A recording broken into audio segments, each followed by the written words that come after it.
Julio Verne. 20.000 leguas de viaje submarino. Julio Verne, 1828 a 1905. Página 1. 20.000 leguas de viaje submarino. Primera parte. 1. Un escollo fugaz. El año 1866 quedó caracterizado por un extraño acontecimiento, por un fenómeno inexplicable e inexplicado que nadie, sin duda, ha podido olvidar. Sin hablar de los rumores que agitaban a las poblaciones de los puertos y que sobreexcitaban a los habitantes del interior de los continentes, el misterioso fenómeno suscitó una particular emoción entre los hombres del mar.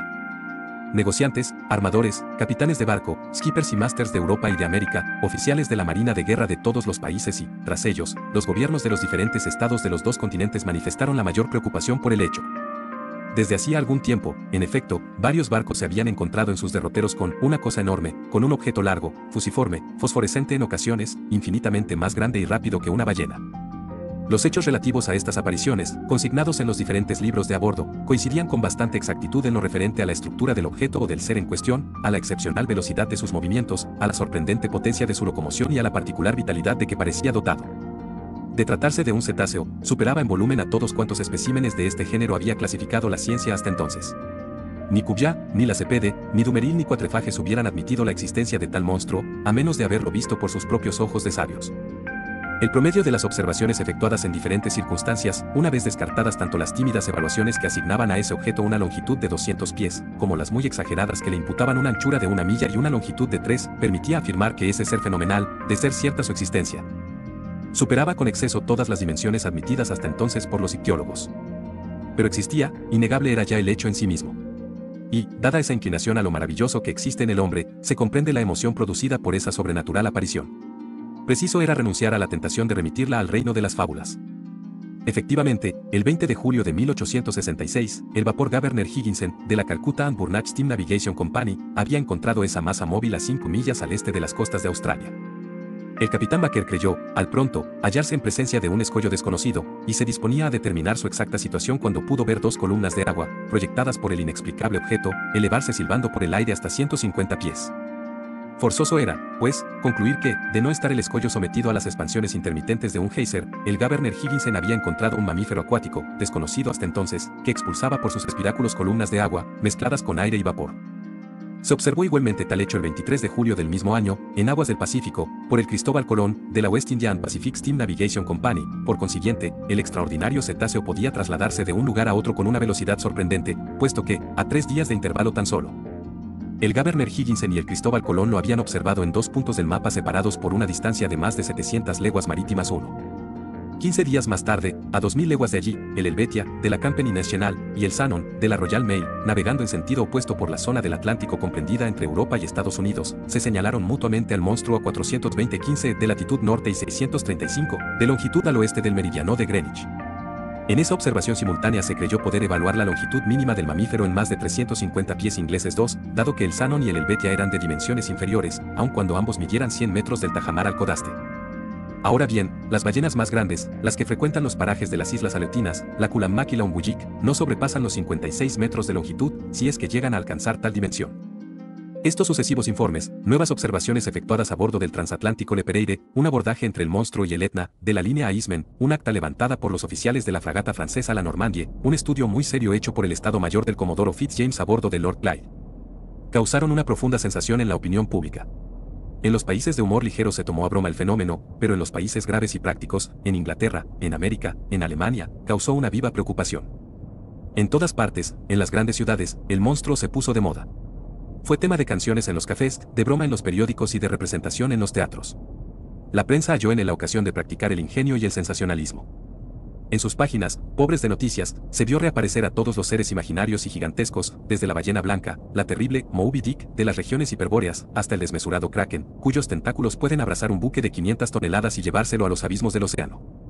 Se llegó incluso a reproducir las noticias de los tiempos antiguos, las opiniones de Aristóteles y de Plinio que admitían la existencia de tales monstruos, los relatos noruegos del obispo Pantapiden, las relaciones de Paul Egede y los informes de Harrington, cuya buena fe no puede ser puesta en duda al afirmar haber visto.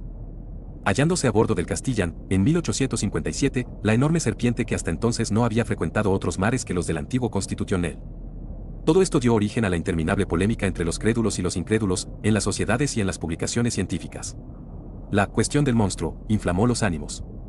Los periodistas imbuidos de espíritu científico, en lucha con los que profesan el ingenio, vertieron oleadas de tinta durante la memorable campaña, algunos llegaron incluso a verter 2 o 3 gotas de sangre, al pasar, en su ardor, de la serpiente de mar a las más ofensivas personalizaciones.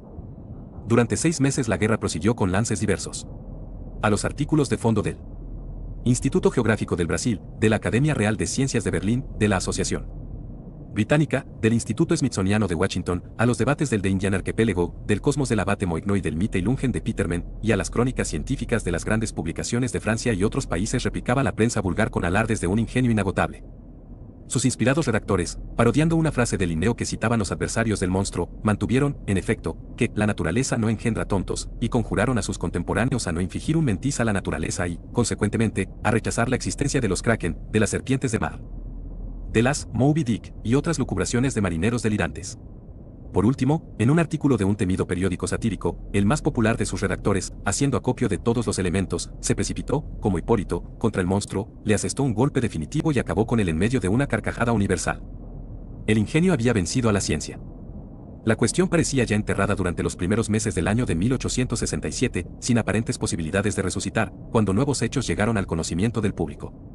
Hechos que revelaron que no se trataba ya de un problema científico por resolver, sino de un peligro serio, real, a evitar. La cuestión adquirió así un muy diferente aspecto. El monstruo volvió a erigirse en islote, roca, escollo, pero un escollo fugaz, indeterminable, inaprensible. El 5 de marzo de 1867, el Mouravian, de la Montreal Ocean Company, navegando durante la noche a 270-30 minutos de latitud y 720-15 minutos de longitud, chocó por estribor con una roca no señalada por ningún mapa en esos parajes. Impulsado por la fuerza combinada de viento y de sus 400 caballos de vapor, el buque navegaba a la velocidad de 13 nudos. Abierto por el choque, es indudable que, de no ser por la gran calidad de su casco, el Mouravian se habría ido a pique con los 237 pasajeros que había embarcado en Canadá. El accidente había ocurrido hacia las 5 de la mañana, cuando comenzaba a despuntar el día. Los oficiales de guardia se precipitaron hacia popa y escrutaron el mar con la mayor atención, sin ver otra cosa que un fuerte remolino a unos 3 cables de distancia del barco, como si las capas líquidas hubieran sido violentamente batidas. Se tomaron con exactitud las coordenadas del lugar y el Mouravian continuó su rumbo sin averías aparentes. Había chocado con una roca submarina o había sido golpeado por un objeto residual, enorme, de un naufragio. No pudo saberse, pero al examinar el buque en el dique carenero se observó que una parte de la quilla había quedado destrozada. Pese a la extrema gravedad del hecho, tal vez habría pasado al olvido como tantos otros si no se hubiera reproducido en idénticas condiciones, 3 semanas después. Pero en esta ocasión la nacionalidad del buque víctima de este nuevo abordaje y la reputación de la compañía a la que pertenecía el navío dieron al acontecimiento una inmensa repercusión. Nadie ignora el nombre del célebre armador inglés Cunard, el inteligente industrial que fundó, en 1840, un servicio postal entre Liverpool y Halifax, con 3 barcos de madera, de ruedas, de 400 caballos de fuerza y con un arqueo de 1.162 toneladas. 8 años después, el material de la compañía se veía incrementado en 4 barcos de 650 caballos y 1.820 toneladas, y 2 años más tarde, en otros 2 buques de mayor potencia y tonelaje. En 1853, la compañía Cunard, cuya exclusiva del transporte del correo acababa de serle renovada, añadió sucesivamente a su flota el Arabia, el Persia, el China, el Scousche, el Java y el Rusia, todos ellos muy rápidos y los más grandes que, a excepción del Great Eastern, hubiesen surcado nunca los mares. Así, pues, en 1867, la compañía poseía 12 barcos, 8 de ellos de ruedas y 4 de hélice. La mención de tales detalles tiene por FM mostrar la importancia de esta compañía de transportes marítimos, cuya inteligente gestión es bien conocida en el mundo entero. Ninguna empresa de navegación transoceánica ha sido dirigida con tanta habilidad como esta, ningún negocio se ha visto coronado por un éxito mayor. Desde hace 26 años, los navíos de las líneas Cunard han atravesado 2000 veces el Atlántico sin que ni una sola vez se haya malogrado un viaje, sin que se haya producido nunca un retraso, sin que se haya perdido jamás ni una carta, ni un hombre ni un barco. Por ello, y pese a la poderosa competencia de las líneas francesas, los pasajeros continúan escogiendo la Cunard, con preferencia a cualquier otra, como demuestran las conclusiones de los documentos oficiales de los últimos años. Dicho esto, a nadie sorprenderá la repercusión hallada por el accidente ocurrido a uno de sus mejores barcos. El 13 de abril de 1867, el Scousche se hallaba a 150-12 minutos de longitud y 450-37 minutos de latitud, navegando con mar bonancible y brisa favorable. Su velocidad era de 13 nudos y 43 centésimas, impulsado por sus 1000 caballos de vapor. Sus ruedas batían el agua con una perfecta regularidad. Su calado era de 6 metros y 60 centímetros, y su desplazamiento de 6.624 metros cúbicos. A las 4:17 minutos de la tarde, cuando los pasajeros se hallaban merendando en el gran salón, se produjo un choque, poco sensible, en realidad, en el casco del Scousche, un poco más atrás de su rueda de babor. No había sido el Scousche el que había dado el golpe sino el que lo había recibido, y por un instrumento más cortante o perforante que contundente. El impacto había parecido tan ligero que nadie a bordo se habría inquietado si no hubiesen subido al puente varios marineros de la cala gritando: «¡Nos hundimos! ¡Nos hundimos!». Los pasajeros se quedaron espantados, pero el capitán Anderson se apresuró a tranquilizarles. En efecto, el peligro no podía ser inminente. Dividido en 7 compartimientos por tabiques herméticos, el Scousche podía resistir impunemente una vía de agua. El capitán Anderson se dirigió inmediatamente a la cala. Vio que el 5.º compartimiento había sido invadido por el mar, y que la rapidez de la invasión demostraba que la vía de agua era considerable. Afortunadamente, las calderas no se hallaban en ese compartimiento. De haber estado alojadas en él se hubiesen apagado instantáneamente. El capitán Anderson ordenó de inmediato que pararan las máquinas. Un marinero se sumergió para examinar la avería. Algunos instantes después pudo comprobarse la existencia en el casco del buque de un agujero de unos 2 metros de anchura. Imposible era cegar una vía de agua tan considerable, por lo que el Scousche, con sus ruedas medio sumergidas, debió continuar así su travesía. Se hallaba entonces a 300 millas del Cabo Clear. Con un retraso de 3 días que inquietó vivamente a la población de Liverpool, consiguió arribar a las dársenas de la compañía. Una vez puesto el Scousche en el dique seco, los ingenieros procedieron a examinar su casco. Sin poder dar crédito a sus ojos vieron como a 2,5 metros por debajo de la línea de flotación se abría una desgarradura regular en forma de triángulo isósceles. La perforación de la plancha ofrecía una perfecta nitidez, no la hubiera hecho mejor una taladradora.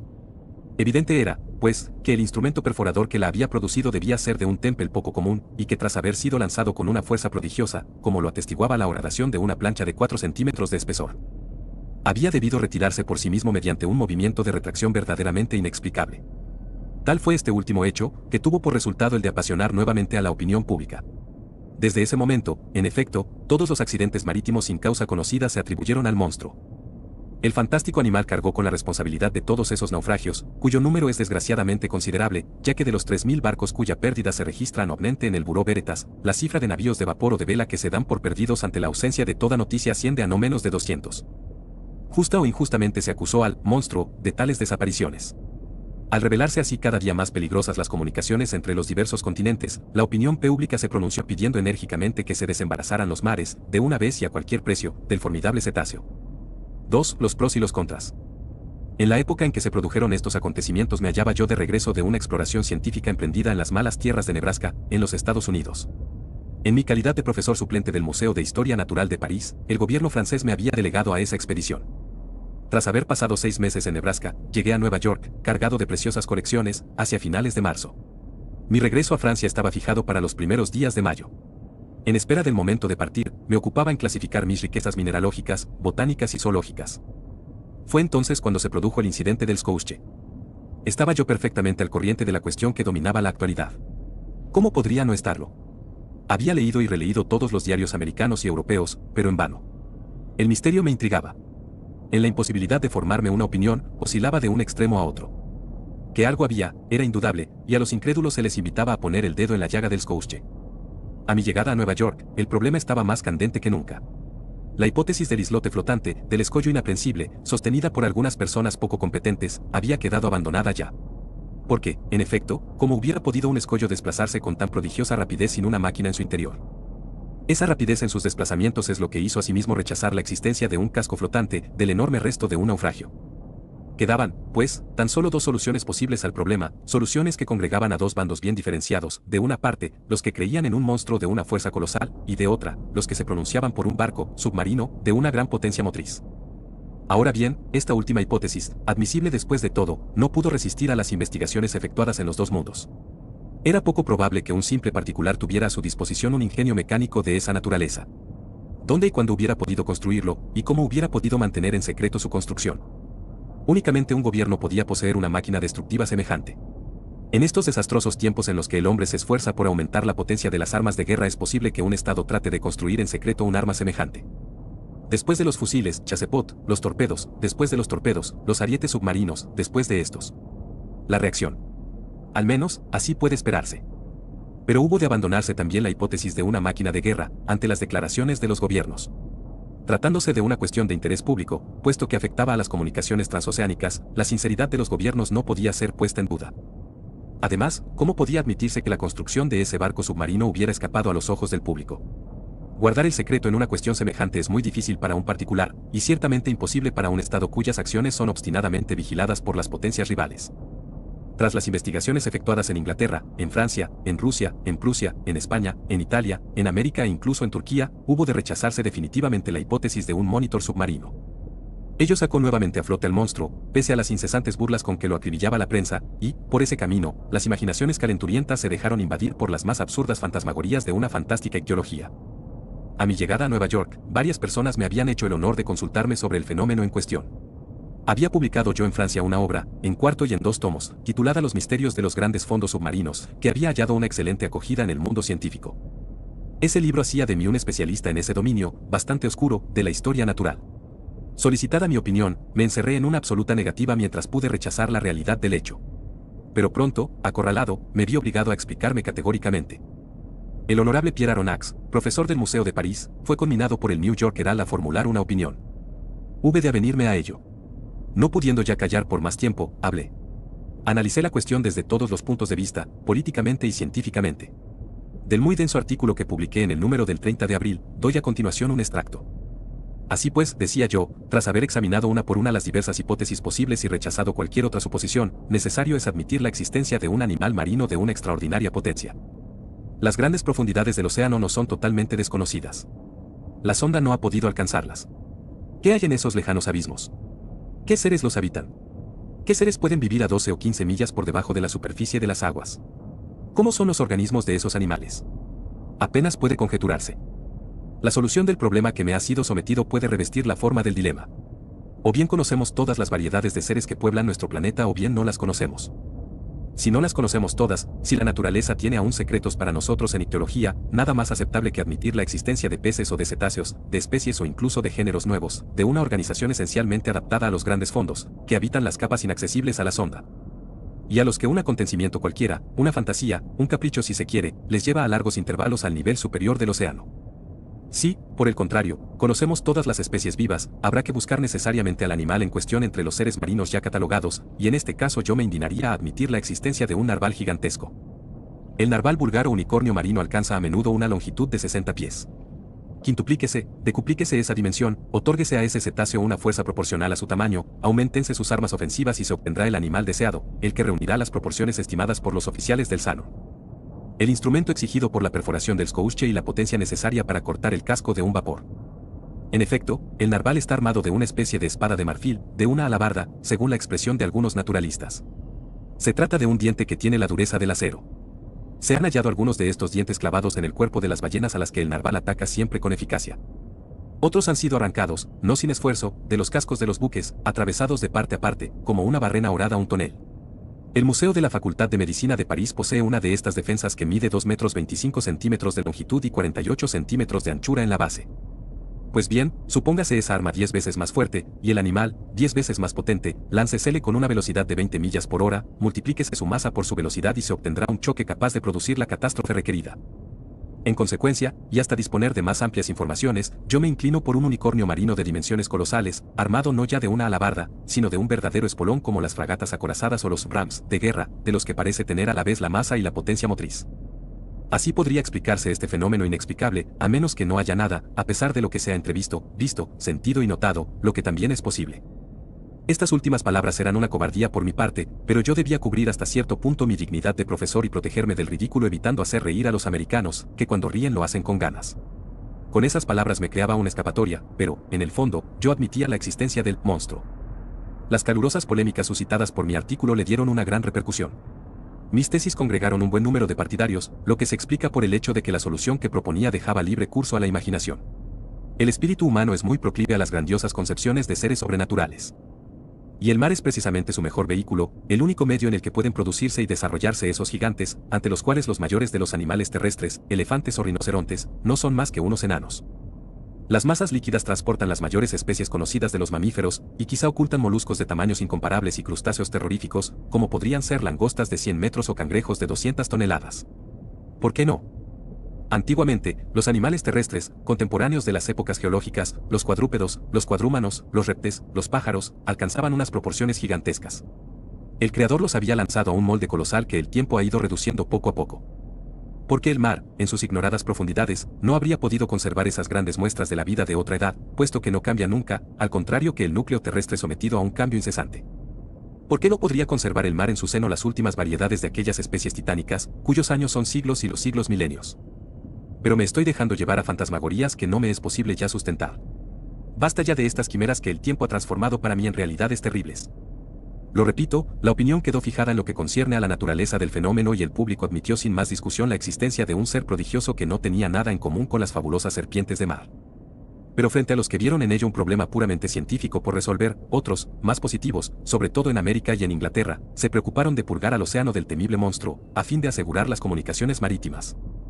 Las publicaciones especializadas en temas industriales y comerciales trataron la cuestión principalmente desde este punto de vista.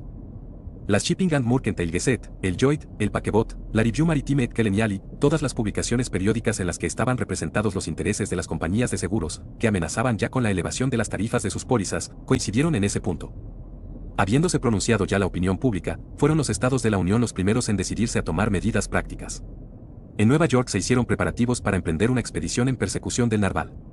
Una fragata muy rápida, la Abraham Lincoln, fue equipada para hacerse a la mar con la mayor brevedad.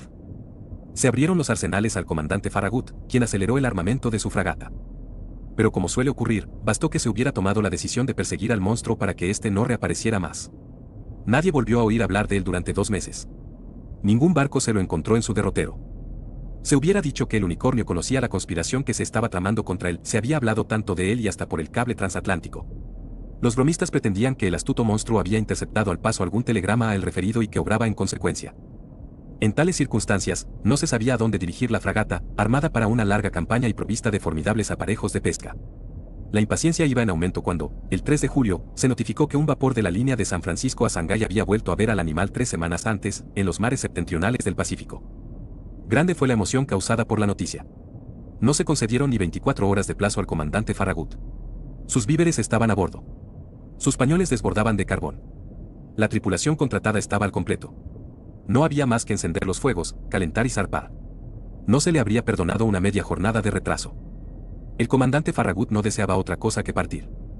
3 horas antes de que el Abraham Lincoln zarpase del muelle de Brooklyn, recibió una carta redactada en estos términos. S.R. Aronnax, profesor del Museo de París. Fifth Avenue Hotel, Nueva York. Muy señor nuestro, si desea usted unirse a la expedición del Abraham Lincoln, el gobierno de la Unión vería con agrado que Francia estuviese representada por usted en esta empresa. El comandante Farragut tiene un camarote a su disposición. Muy cordialmente le saluda. J. B. Hapsen, secretario de la Marina.